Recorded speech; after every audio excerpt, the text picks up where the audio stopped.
그리스도의 구속사역에 대해서 이제 우리가 좀 나눠보려고 합니다. 기독교를 정의하라 그러면 우리는 뭐라고 할 수 있죠? 바로 구원 혹은 구원의 복음이라고 우리가 말할 수 있을 것입니다. 그것은 무엇인가 하면 영원히 구원받는 유일한 복음의 진리, 영혼이 구원받을 수 있는 유일한 구원의 진리, 구원의 복음, 이것을 가지고 있는 것이 기독교다라는 겁니다. 반대로 얘기하면 영혼 구원이 없는 기독교는 아무 의미가 없다는 거예요. 영혼이 구원받는 것이 기독교에 가장 중요합니다. 이것을 배제하고 다른 것을 우선시할 수는 없습니다. 그러나 이 구원은 예수님을 통해서 우리가 받는다라는 것을 우리가 다 알고 있습니다. 우리 고린도전서 1장 17절에도 우리가 잘 나와 있죠. 우리가 몇 번 18절 십자가에 관한 말씀이 멸망할 사람들에게는 어리석은 것에 불과하지만 구원받는 우리에게는 하나님의 능력입니다. 그래서 예수님을 통한 십자가의 구원의 진리, 예수님이 십자가에서 죽으시고 부활하심으로 이루어 놓으신 영혼이 구원받을 수 있는 진리, 그러한 원리, 이것이 기독교의 능력이다라는 겁니다. 그럼에도 불구하고 이제 이 복음이 원활하게 전파되고 가르쳐지고 선포되어지지 못한 면이 우리가 없지 않아 있었다라는 것을 우리가 인정하면 이제 우리가 앞으로 어떻게 개혁을 해야 될지도 이제 나오게 됩니다. 지금은 시대적으로 외부적인 복음 전파에 방해가 있습니다. 앞으로 이 동성애 문제와 인권차별금지법의 문제에도 전도 금지가 있고 또 구원 설교의 금지라는 것이 있다는 얘기를 또 들었습니다. 앞으로는 정치적으로나 법적인 조치로 인한 구원의 복음이 방해될 수 있다. 또 핍박받을 수도 있고 제한될 수 있다라는 거고, 또 한편으로는 내부적인 복음의 진리를 왜곡하는 그런 것들이 있습니다. 대표적인 게 바로 갈라디아서 3장 1절에 나오는 십자가가 눈에 밝히 보이거늘 누가 너희를 꾀더냐 했던 것처럼, 꾀는 이 교회 안에서 우리의 이 눈과 마음을 다른 것들로 유혹하는 것들, 변질시키는 것들이 있을 수 있다라는 겁니다. 어떤 분들은 그래요. 예수님을 믿는다고 구원이 되는가? 어떤 이단이. 또 어느 영상에 신천지 그 영상 보니까 예수님만으로 구원이 충분한가? 아니다. 이렇게 얘기하는 것도 있어요. 그뿐만 아니라 이러한 구원을 방해하는, 이 복음을 방해하는 그런 것들의 요소 중에는 구원이 필요 없는 기독교를 만드는 것이 있습니다. 그래서 기독교의 가장 중요한 가치인 구원, 이것을 배제한 채로 교회와 기독교 운동을 하는 것들이 있을 수 있다는 거예요. 우리는 꼭 기억해야 돼요. 이단들의 진리는 십자가를 빼는 겁니다. 또 십자가를 대체하는 거예요. 다른 걸로 대체하는 겁니다. 이렇게. 또 무서운 거 하나는 내부적인 변질인데, 그 내부적인 변질의 내용은 뭐냐면 십자가가 없는 기독교 만들기예요. 더 구체적으로 말하면 예수님 없는 기독교. 이번 주에 온 그 기독교 신문에 보니까 그 학술 심포지엄 했던 거기서 발표된 게 이 시대의 문제가 뭐냐? 그리스도의 부재다. 이렇게 얘기하는 게 있더라고요. 맞습니다. 이 메시아를 빼버리면 기독교는 아무것도 아닌 거예요. 교회가 많고 교인이 많고 어떤 화려한 것들이 교회 안에 가득해도 10,000명이, 20,000명이, 100,000명이 노래하고 합창을 하고 성가를 하고 아름다운 음악을 하고, 그러니까 아무 소용없어요. 예수님 빠져버리면 기독교는 허망한 그냥 아무 생명력 없는 종교적인 단체에 불과할 것이다 라는 거예요. 그럼 이제 우리는 앞으로 더욱더 종교개혁 500주년 그 이후에 우리가 해야 될 일은 계속해서 십자가의 복음을 많이 전파하는 거예요. 시간과 또 기회가 주어지는 대로 십자가의 복음을 많이 전파해야 되겠다. 십자가의 구원의 그 핵심이 뭐냐면 하나님께서 범죄한 인간을 어떻게 구원하실까 하는 거예요. 바로 그것이 십자가를 통한 그리스도의 구원 사역의 내용입니다. 하나님이 인간을 구원하시는 위대한 진리. 이러한 인간의 구원의 가장 중요한 이 원리가 바로 창세기에 나와 있습니다. 그래서 앞으로는 이 구약의 재발견, 구약 속에서 복음 찾기, 구약에 계신 예수님, 또 구약 속에 있는 기독교의 진리, 사도들이 전했던 복음이 바로 그거였죠. 사도들은 사도행전에서도 보면 또 뭐 성경, 신약 성경 전체에서도 히브리서나 갈라디아서나 로마서에서도 보면은 결국 기독교의 근본 교리를 어디서 갖고 와요? 구약에서 갖고 옵니다. 다 구약에서 가지고 와요. 예수님이 구세주라는 사실을 성경, 구약 성경을 들어서 그것을 증명해내고 예수님도 당신이 바로 구약에 계신 메시아라는 사실을 직접 말씀하셨고 이러한 구약의 이 재발견, 이것이 굉장히 중요하다. 우리는 신약과 구약의 관계를 정말 깊이 있게 다시 한번 우리가 돌아봐야겠다. 절대로 구약은 이스라엘만의 이야기도 아니고 구약은 율법이고 신약은 복음이니까 이제 신약만 보면 된다. 여러분 그렇게 해서는 안 돼요. 죄송하지만 저는 쪽복음을 그렇게 좋아하지 않습니다. 시편하고 뭐 신약 성경만 있는 그런 성경을 저는 그렇게 달가워하지 않습니다. 차라리 저는 어떤 성경 있지 않습니까? 왜? 그 성경에 정말 내가 정말 해주고 싶은 말은 신약 성경이 있고 시편하고 잠언인가 붙은 성경이 있어요. 어디서 그 무슨 협회에서 발간하는 거. 근데 저는 그거 보면서 안타까우면서 꼭 조언해주고 싶은 말이 시편하고 잠언 빼고 창세기를 넣으라고 꼭 얘기해주고 싶어요. 아니면 적어도 모세오경을 넣어라. 모세오경 넣고 신약을 넣으면 그나마 좀 괜찮다는 거죠.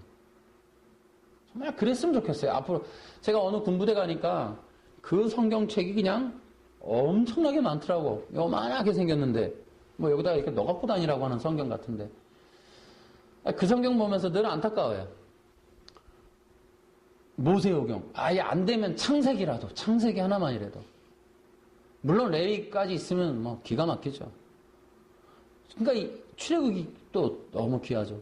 왜냐하면 사도 바울도 출애굽기에서 바로 이 구원의 원리를 따갖고 오잖아요. 또 유월절, 무교절 이야기, 딱 그리스도 예수님이 유월절에 돌아가시고, 또 출애굽기에 보면 신야산 언약이 나오잖아요. 얼마나 중요한 이 성령의 이 임재의 예표기도 하고, 얼마나 중요한 내용인데, 이 놀라운, 그래서 신약 성경과 가장 매치가 잘 되는 이 모세오경이 그 단체에서 나오는 그 성경에 들어갔으면 하는 마음이 너무 많아요. 왜 구약을 뺐을까? 왜 구약의 모세오경을 뺐을까? 왜 창세기를 뺐을까? 이 안타까움이 너무 많습니다. 특히나 이 모세오경을 개혁성경으로 보지 말고 우리나라에 지금 우리 한글이라고 하는 위대한 언어를 통해서 번역된 우리말 성경, 쉬운말 성경, 쉬운 성경, 현대인의 성경 이런 걸로 좀 봤으면 좋겠어요. 그냥 개혁 개정을 봐도 그런데 개혁 성경 보는 데도 있어 아직도. 거의 암호에 불과한 정말 암호같이 쓰여있는 그런 책. 그러지 않았으면 좋겠어요. 정말 많은 사람들이 마음을 열고 성경을 좀 다양하게 좀 보는 그런 일이 있으면 좋겠어요. 그러길 바라요. 예. 자, 어쨌든 이 구약의 바로 이 하나님의 십자가의 구원의 복음의 진리가 바로 거기 안에서부터 시작되고 있다. 우리는 그 구약 성경에서 나오는 복음의 원리를 꼭 배워야겠다라는 겁니다. 우리가 이제 그 얘기를 우리가 하나님의 그 놀라운 구원 계획을 알려면 역시나 어디로 돌아가야 돼요? 창세기로 가야 돼. 창세기 가면 뭐가 있어요? 하나님이 온 세상을 만드신 것과 그 만드신 인간이 또 어떻게 하나님과 언약을 맺고 그 언약을 맺은 인간이 어떻게 하나님께 불순종해서 타락하고 범죄하고 죽음 가운데 빠지게 되어 있는지에 대한 이야기가 거기에 나온다는 거예요. 거기에서 보면 하나님과 언약을 맺은 인간이 범죄한 대가로 죽음에 이르게 되었다. 구약에서의 죽음은 하나님과의 단절이다. 단절을 하나님의 생명으로부터 끊어지고 하나님과 함께하지 못하는 것, 하나님이 떠나시는 게 죽음이다. 그것이 늘 우리가 이제 공부했던 거예요. 그래서 어떻게 해요? 인간에게 있어서 가장 큰 문제는, 인류의 가장 큰 문제는 하나님이 떠나신 거예요. 하나님의 생명으로부터 단절된 겁니다. 이러한 상황, 이것이 죽어 있는 거예요. 여러분, 인생이 살아도 하나님이 없으면 죽은 것이다. 돈이 많고 명예가 있고 아무리 큰 성공을 거둔다 해도 하나님이 없는 인생은 죽은 인생에 불과하다. 그것이 구약 성경이 보여주는 거예요. 그러면 이 죽음에 빠진 인간의 가장 절박하고 시급한 문제는 어떻게 살아날 것인가겠죠. 어떻게 이 죽음의 자리에서 이 생명의 자리로 옮길 수 있을 것인가. 어떻게 하나님의 생명으로부터 단절된 존재가 하나님과 연합된 존재가 될 것이고 하나님 앞에서 쫓겨난 존재가 어떻게 다시 하나님 앞에 설 수 있게 될 것인가. 하나님의 나라에서 쫓겨난 백성이 어떻게 하나님 나라의 백성이 될 것인가. 이것이 가장 시급한 문제라는 겁니다.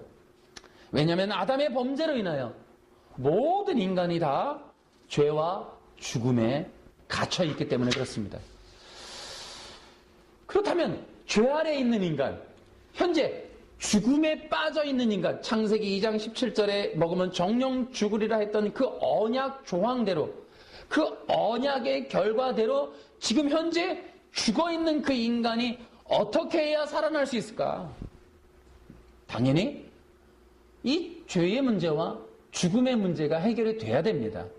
인간이 범죄한 그 죄가 용서가 돼야 되고 또 죽음이 또 깨져서 죽음으로부터 건짐 받게 되어야 되겠다. 자, 이것이 이제 큰 문제예요. 인간에게는 죄의 문제와 죽음의 문제가 해결되어야 되는 가장 큰 숙명이 있다. 아멘. 여러분, 그런 면에서 볼 때 정말 우리는 이 인간과 또 생과 사의 문제에 대한 큰 통찰력이 있어야 돼요. 다시 말하면 성경적인 삶과 죽음이라고 하는 것을 알고 있어야 돼요. 그러니까 우리 성도들에게 있어서 중요한 것은 하나님의 생명을 회복하는 것이다 라는 관점에서 이 땅을 살 때에도 그런 하나님의 생명의 관점에서 세상을 보는 그런 성경적 시각이 필요한 거예요. 왜냐? 여러분, 많은 사람들이, 인간들이 문제가 있어요. 하지만 그 모든 문제의 근원은 하나님으로부터 떨어졌기 때문에 일어나는 것이고 죽음에 처해 있기 때문에 지금 문제가 있는 것이고 가장 큰 문제는 하나님 없이 살고 있기 때문에 일어나는 문제들이다 라는 거예요. 이러한 시각이 필요해요. 그래야만이 해결도 바르게 찾을 수가 있어요. 단지 우리가 돈이 없으니까 교회에서 우리가 생각해야 될 여러 가지, 또 추구해야 될 여러 가지 문제들에 대한 간구, 기도, 협조, 협력, 교제 이런 것들이 그 근원이 무엇이냐 하는 것을 잘 알고 있어야 돼요. 하나님의 생명이 없기 때문에 일어나는 수많은 문제들은 하나님 앞에 가면 해결되는 거예요. 덜은 어떤 돈을 더 준다거나 우리가 위로의 말을 준다거나 그래서 되는 것이 아니에요. 오직 하나님 앞에 가야만이 해결되는 것들이다. 하나님의 생명을 회복하면 다 해결된다. 인간의 문제는 하나님의 생명이 넘치면 해결된다. 할렐루야. 정신적인 것, 육체적인 것, 또 가난의 문제, 질병의 문제, 모든 것도 마찬가지. 이런 것들이 바로 우리가 이제 바르게 이 구원의 정말 진리를 알 때 누릴 수 있는 큰 유익 중에 하나입니다. 자, 그러면 이제 어떻게 우리가 이 궁극적인 이 구원의 문제를 해결할 것인가? 두 가지가 이제 문제가 돼요. 하나는 죄와 죄책입니다. 죄는 하나님께 대한 불순종이에요. 인간이 선악과를 먹음으로 하나님께 대적했는데 그것은 뭐냐? 스스로 하나님이 되고자 하는 욕심의 결과였어요. 죄는 간단합니다. 죄는 뭐냐? 하나님의 말씀, 언약, 뜻, 법을 어긴 것이 죄입니다. 죄는 궁극적으로 도둑질하거나 거짓말을 한 것이 죄가 아니라 하나님의 법, 하나님의 말씀을 어긴 것이 죄입니다. 이것을 기억해야 돼요. 또한 죄책이 있어요. 죄책. 죄책은 뭐냐면 말 그대로 죄에 대한 책임이에요. 죄에 대한 대가. 그것은 뭡니까? 죽음이에요. 죽음. 죽음은 하나님과의 단절을 의미합니다. 하나님이 생명이 떠나는 것을 의미합니다. 근데 그것을 성경은 어떻게 표현했냐면은 창세기 3장에 가보면은 창세기 3장에 7절에 그러자 두 사람의 눈이 모두 밝아졌습니다. 그들은 자기들이 벌거벗고 있다는 것을 깨닫고 무화과 나무 잎을 엮어서 옷을 만들어 몸을 가렸습니다. 라고 했어요. 자기들이 벌거벗고 있다는 것을 깨닫고 이렇게 표현해놨어요. 이것이 무엇인가 하면 여러분 형상과 모양이라는 것은 왕 같은 존재를 의미했다. 이렇게 표현되어 있습니다. 왕 같은 존재는 말 그대로 왕으로부터 파송받은 왕의 그대로의 카피된 형상을 말해요. 그래서 왕과 같은 권위, 영광, 능력, 어떤 그런 모든 것들을 갖추고 있는 존재예요. 그런데 하나님으로부터 단절됨으로 그 모든 것이 빼앗겼어요. 그렇게 되면 어떻게 돼요? 이제 하나님이 떠나가니까 시계개면 거지가 된 거예요. 거지가. 그것이 부끄러운 인간의 모습이에요. 하나님이 떠나간 상태에서 온 세상에 부끄러움을 당하는 상태. 쉽게 얘기하면 어떤 나라의 대통령이 있는데 어느 한 날 어떤 뭐 부패의 문제로 대통령의 자리에서 쫓겨나는 것이 뭐 중계방송 되었다라고 할 때 맨 위에 대통령의 존재에서 맨 바닥에 범죄자로 전락했을 때 부끄러워지는 거죠. 그게 인간의 죽음의 문제예요. 여러분, 대통령이 현직에 있다가 대통령으로서 하질 못하고 쫓겨나서 범죄자가 되는 것만큼 비참한 게 어디 있어요? 그건 살았으나 산 존재가 아닌 거죠. 인간이라는 게 그만큼 하나님의 왕 같은 존재에서 바닥으로 내쳐지는 그게 바로 이 벌거벗게 된 모습이에요. 그랬을 때 얼마나 부끄러워집니까? 그게 인간의 모습이다.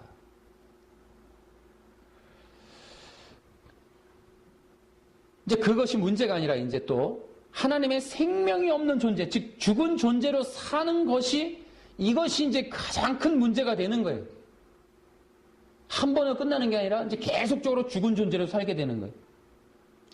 또한 이제 하나님의 궁극적인 목적은 인간이 그렇게 타락하고 죽은 존재로 놔두는 게 아니라 어떻게 해요? 그것을 어떻게 구원할 것인가 하는 거예요. 하나님은 이제 인간을 구원하시는 것이 가장 큰 하나님의 계획이고 목적입니다. 그러면은 하나님이 하실 일이 간단해요. 이 죄와 죄책의 문제를 해결하시는 거예요. 인간은 이것을 해결받아야 돼요. 그런데 이 문제는 오직 누구만이 해결할 수 있다? 하나님만이 해결하실 수 있다. 인간의 죄의 문제는 오직 하나님만이 해결할 수 있다라는 거예요. 그러면은 이거 왜 하나님이 해결하시는가? 인간은 스스로 이 문제를 해결할 수 없기 때문이다. 왜? 인간은 모두 죄와 죽음에 갇혀 있는데 스스로 어떻게 구원을 이뤄내고 이 죄의 문제를 스스로 어떻게 해결합니까? 절대 해결할 수 없어요. 이런 것들은 오직 하나님만이 해결해 줄 수 있다. 여러분, 그래서 오늘도 그 요한계시록 7장에 보시면은 그들은 큰 소리로 외쳤습니다. 구원은 보좌에 계신 우리 하나님과 어린 양에게서 옵니다. 여러분, 기독교의 가장 큰 진리는 구원은 오직 하나님만이 해결해 주실 수 있다라는 거예요. 인간은 절대 구원을 이루어낼 수 없다. 여러분, 이것이 기독교의 절대적인 진리예요. 구원은 오직 우리 하나님과 어린 양에게서 온다라는 거예요. 나중에 우리가 가인과 아벨의 제사를 살펴보겠지만은 두 개의 종교의 길이 있어요. 하나는 하나님에 의한 대속의 구원이 있고, 하나는 자력 구원, 인간의 힘, 인간의 공로, 인간의 노력으로 인한 구원의 길을 가는 게 있어요.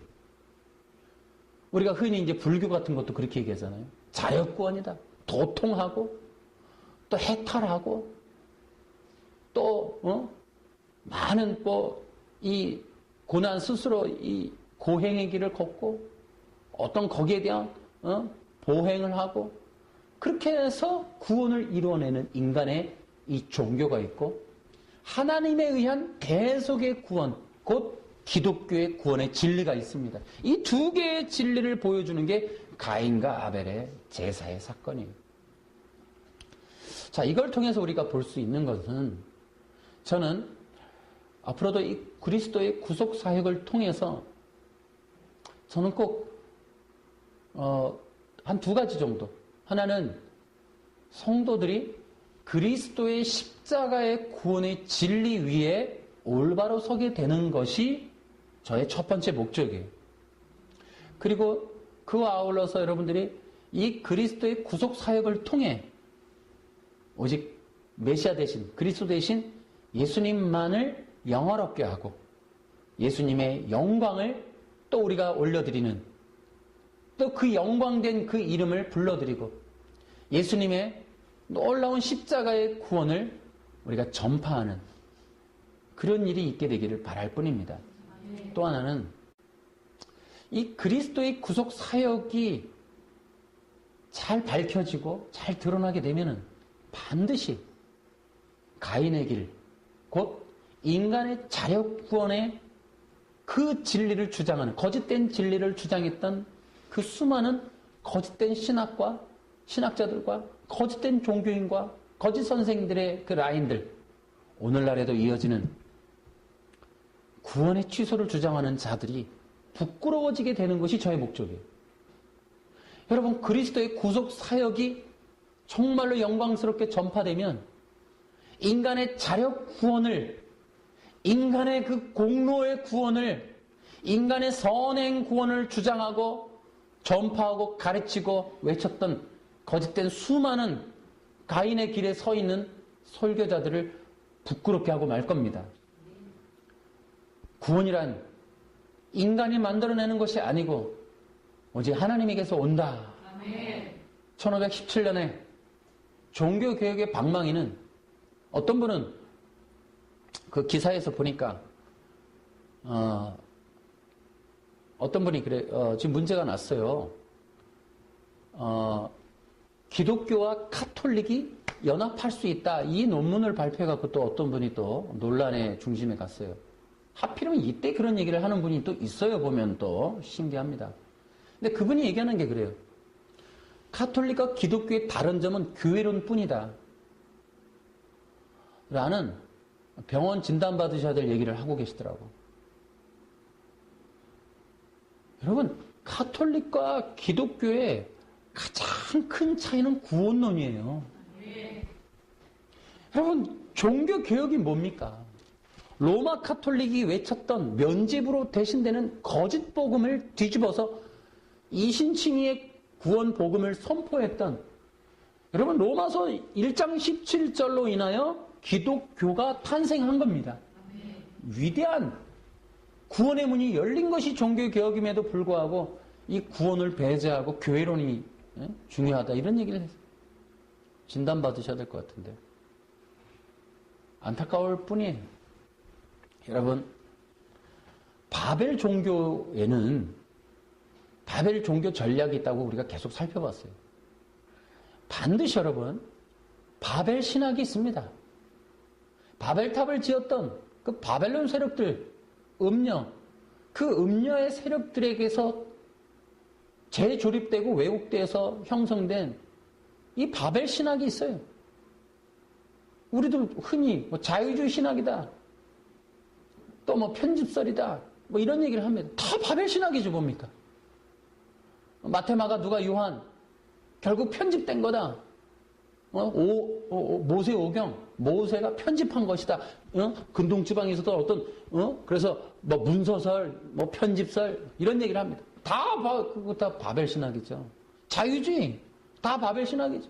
면죄부 만들어 놓는 거 보세요. 면죄를 사야 구원받는다. 여러분, 그것을 신학화해서 퍼뜨리는 거 보세요.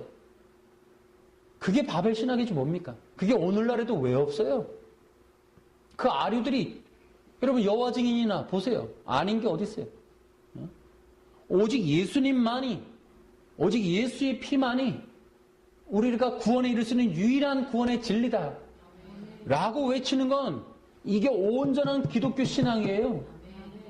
여러분, 이게 굉장히 중요하다고.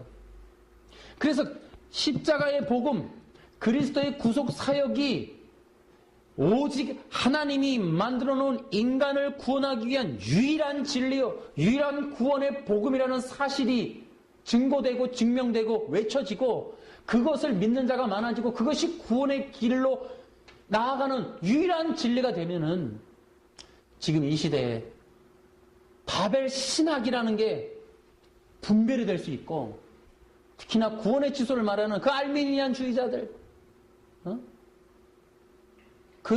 우리나라의 몇몇 유명하신 분들, 그들이 주장했던 인본주의, 그것이 바로 부끄러운 거짓 진리였다는 것이 드러나게 되는 것이 저의 궁극적인 목적입니다.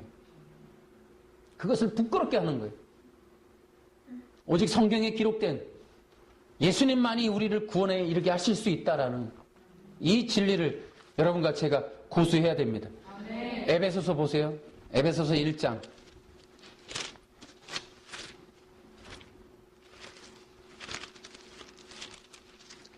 7절. 그리스도 안에서 우리는 그의 보혈로 자유함을 얻었습니다. 또한 하나님의 풍성한 은혜로 죄사함도 받았습니다. 여기 어디 인간의 노력이 있나요? 우리는 그리스도 안에서 그의 보혈로 자유함을 얻었습니다. 그의 피로 인하여 우리는 자유함을 얻었다. 할렐루야. 또한 2장 13절을 보세요. 하지만 하나님을 알지 못하고 살았던 여러분이 이제는 예수 그리스도 안에서 그리스도의 보혈로 인해 하나님과 가까워질 수 있게 되었습니다. 그의 피로 말미암아 우리가 가까워진 거예요. 히브리서 9장을 보세요.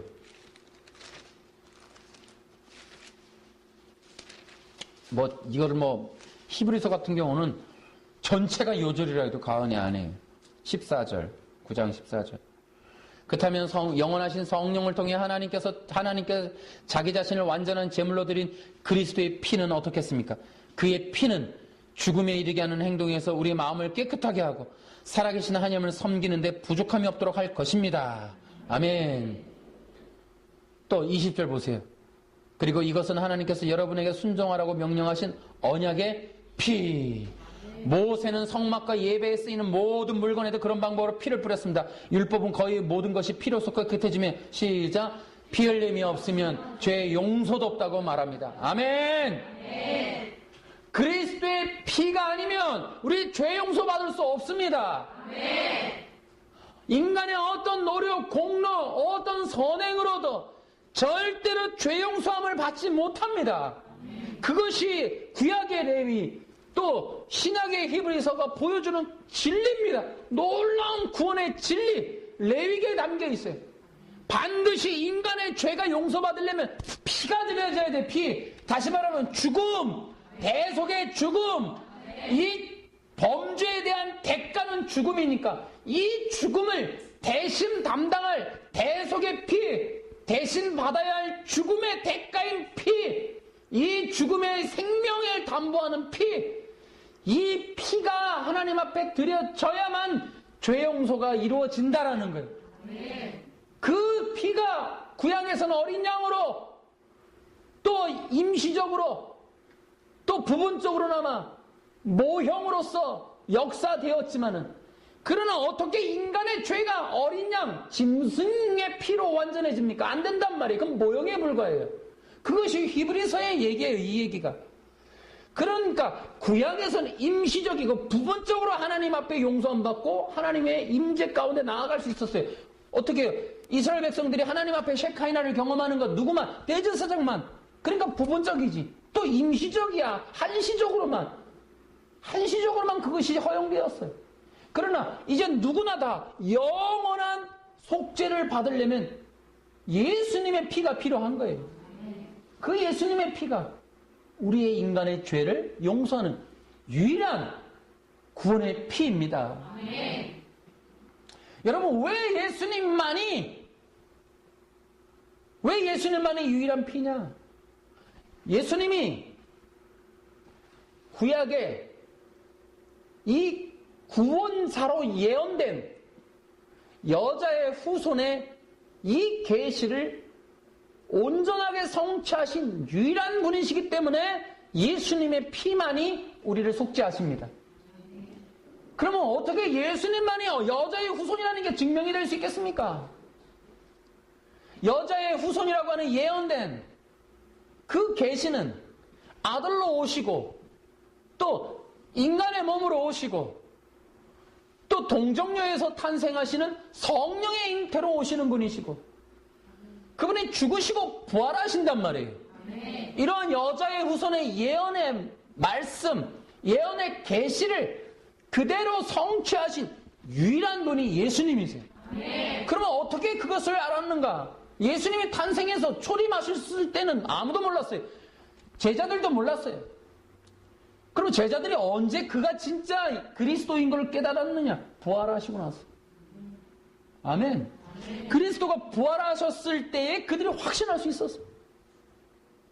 예수님이 그리스도의 죽으심을 통해서, 그리고 그가 부활하신 후에 500 제자들에게 나타나셔서 손가락에도 손에 넣어보기도 하고, 예수님의 모습을 직접 만나 배웠고, 부활하신 예수님과 40일 동안 사시면서 하나님의 나라에 관련된 일들을 배우면서 그들은 확신하게 되었어요. 아, 이분이 진짜 메시아이시고 이분이 진짜 하나님이시구나.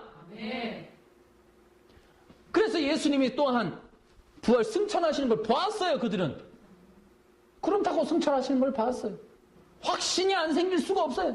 더군다나 그 이후에 이 열흘 있다가 성령으로 기름이 부어졌어요. 그 이후로 그들에게 가슴이 불이 타면서 그들이 확신할 수 있었던 건 예수님이, 나사렛 예수님이 곧 메시아셨구나 라고 확신하게 된 거예요. 그래서 그들이 전했던 복음은 예수가 그리스도라는 거예요. 오늘날 우리도 예수가 메시아다 뭡니까? 예수가 그리스도다. 예수님이 우리의 속죄를 위한 오신 유일한 대속 제물이시다 라고 믿는 거예요. 예수님이 부활하셨을 때 그렇게 해서 우리는 확신하게 되었고, 지금은 우리가 어떻게 확신하느냐? 성령을 통해 확신하는 거예요. 제자들은 부활을 통해 확신할 수 있었다면 이제 우리는 성령을 통해 확신하는 거예요. 우리는 죽으심도 모르고 부활도 몰라요. 본 적이 없어요. 우리 이방인들에게 있어서 하나님의 최고의 축복은 성령의 기름 부으심이, 그분이 오셔서 우리로 하여금 예수님만이 구세주이시고 예수님만이 그리스도이시며 예수님만이 우리를 위한 유일한 속죄의 피를 흘려서 오직 그분의 피만이 우리를 죄 용서받게 하실 수 있다라고 하는 이 믿음, 이 구원의 진리에 서 있을 수 있게 하는 유일한 힘은 성령의 기름 부으심이에요. 이방인들에게서 다른 거는 안 돼요. 우리가 아무리 여러분 말씀 중심이어도 말씀을 믿는다 그래도 말씀을 믿는 믿음이 아니고 말씀을 통해 믿음을 갖게 하시는 성령의 역사가 중요한 거예요. 아멘. 아멘. 아멘. 이방인들에게 있어서 우리 오늘날 21세기에 사는 우리들 오직 성령의 능력만이 이 복음을 이해할 수 있고 받아들일 수 있게 한다. 그러므로 인하여 우리는 예수님만의 구세주심을 믿습니다. 아멘. 다른 걸로는 안 돼요. 예수의 피. 예수의 피만이 온 세상 유일한 우리를 속죄하는 피다라는 거예요.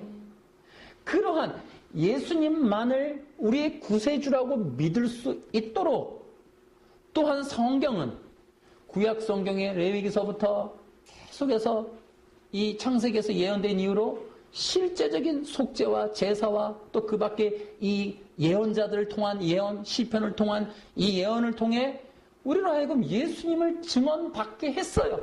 성경을 읽으면, 구약 성경을 어디든지 읽으면 예수님만이 구세주, 그 구세주는 예수님이시고 그 예수님만이 우리를 구원하시는 속죄의 어린 양이시구나 라는 것을 알 수가 있고, 요한복음 1장 29절에 보라 세상 죄를 지고 가는 하나님의 어린 양이로다 라고 했잖아요.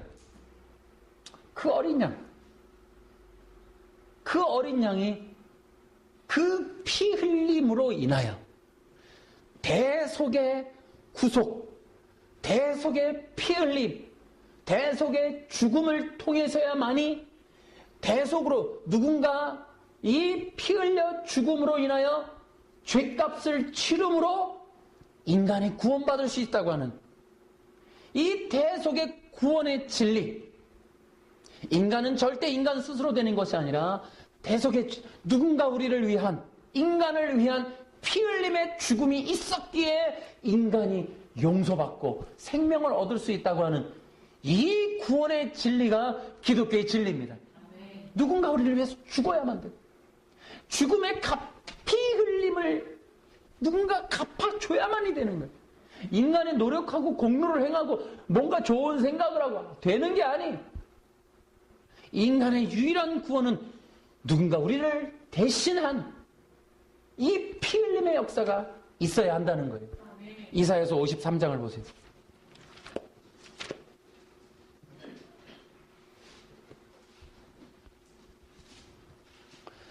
4절에 정말로 그는 우리의 질병을 짊어지고 우리의 아픔을 대신 겪었다. 우리의 아픔을 대신 겪었다. 그러나 우리는 그가 하나님께 벌을 받아서 고통을 당한다고 생각했다. 그러나 그가 상처 입은 것은 우리의 허물 때문이고 그가 짓밟힌 것은 우리의 죄 때문이다. 그가 맞음으로 우리가 평화를 얻었고 그가 상처를 입음으로 우리가 고침을 받았다. 우리는 모두 양처럼 흩어져 제갈길로 갔으나 여호와께서 우리 모든 죄짐을 그에게 지게 하셨다. 다시 한번 6절부터 7절 시작. 우리는 모두 양처럼 흩어져 제갈길로 갔으나 여호와께서 우리의 모든 죄짐을 그에게 지게 하셨다.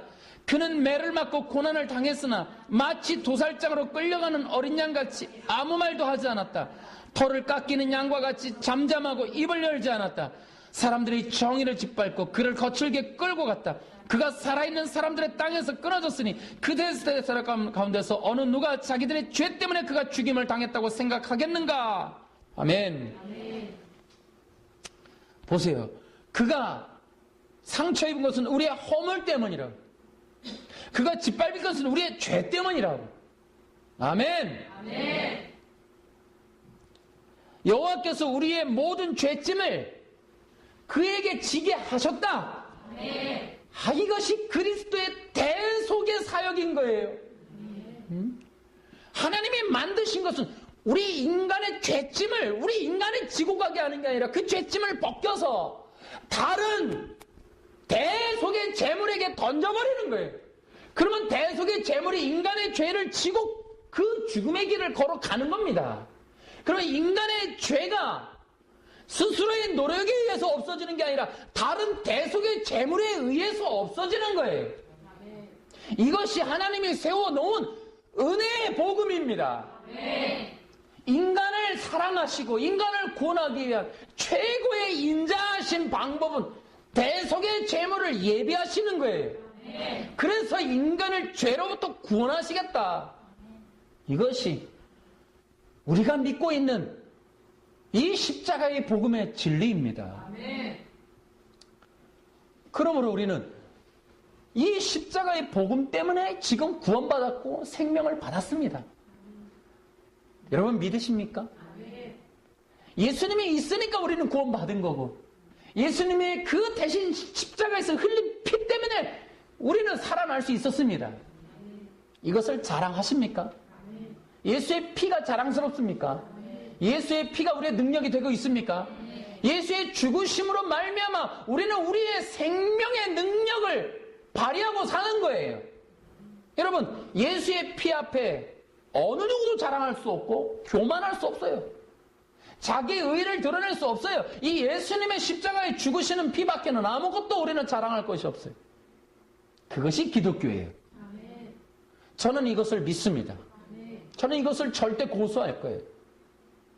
오직 예수님을 통해서만이 구원받을 수 있다고 하는 이 진리만을 고수할 겁니다. 여러분 명심하세요. 이렇게 구원 얻은 구원은 임시적이고 부분적이지 않아요. 완전하고 영원합니다. 이 구원이, 명심하세요. 우리가 살다가 우리가 뭔가 죄를 짓고 우리가 잘못하면 이 구원이 취소되겠지. 여러분, 그러면 또 어떻게 구원을 얻는다는 거예요? 또다시 어떻게 구원을 얻는다는 거예요? 그들의 주장은 인간의 죄를 안 지면 구원을 받는다는 거 아닙니까? 이론적으로 말하면 가장 큰 죄가 뭔지 아십니까? 그리스도의 십자가를 모욕하는 겁니다.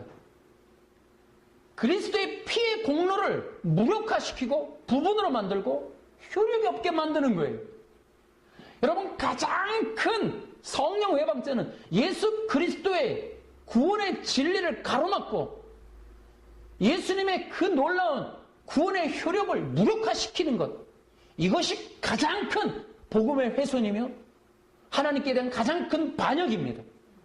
가인과 아벨을 보세요. 나중에 우리가 살펴보겠지만 엄청난 큰 죄예요. 여러분, 우리는 이 그리스도의 피를 자랑하는 한 결코 인간 자력 구원을 허용해서는 안 됩니다. 예수님의 피, 오직 예수님의 그리스도의 십자가만이 우리를 구원하는 거예요. 그 구원은 절대 인간의 잘못이나 범죄로 취소되지 않습니다. 예수님의 십자가의 구원은 영원하고 완전합니다. 이것을 건드리면 안 돼요. 그래서 우리가 이 복음의 진리 위에 서서 나아가는 여러분과 제가 됩시다. 앞으로 계속해서 우리가 진리를 살펴보겠지만 이 구속의 진리는 위대한 진리입니다. 세상 그 어떤 진리보다 위대하고 세상 그 어떤 종교보다 위대합니다. 어떤 종교가 이러한 대속의 구원이 있단 말입니까? 어디에 이런 구원의 진리가 있습니까? 우리 기독밖에 없어요. 기독교밖에는. 우리 이 기독교의 가장 큰 자랑이며 큰 능력이며 힘은 오직 예수 그리스도의 십자가입니다.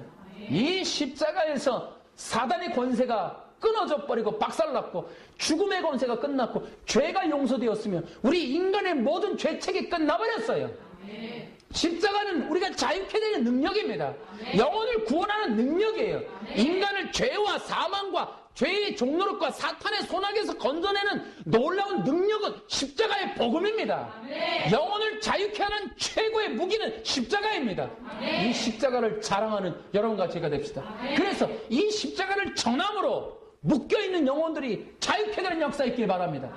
질병과 고통과 압제와 어두움과 이런 영혼의 묶임과 이 영적 어두움에서 영혼의 질고에서 고통받는 수많은 자들이 그 구원의 길을 헷갈려하는 자들이 구원의 길을 못 찾아 헤매는 자들이 예수 그리스도의 십자가로 나오길 바랍니다. 예수의 십자가 앞에 모든 해결이 있습니다. 인간의 모든 궁극적인 문제는 예수님과 그분의 달리신 십자가에서 해결됩니다. 이 진리를 자랑하는 기독교가 되길 바랍니다. 이 진리만 선포하는 교회가 되길 바랍니다. 이 진리가 자랑되어지는 종교개혁 이후에 모든 교회들이 되길 바랍니다.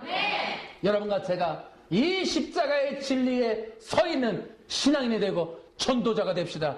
이 시대에 그런 교회가 되기를 예수님의 이름으로 축원합니다. 할렐루야!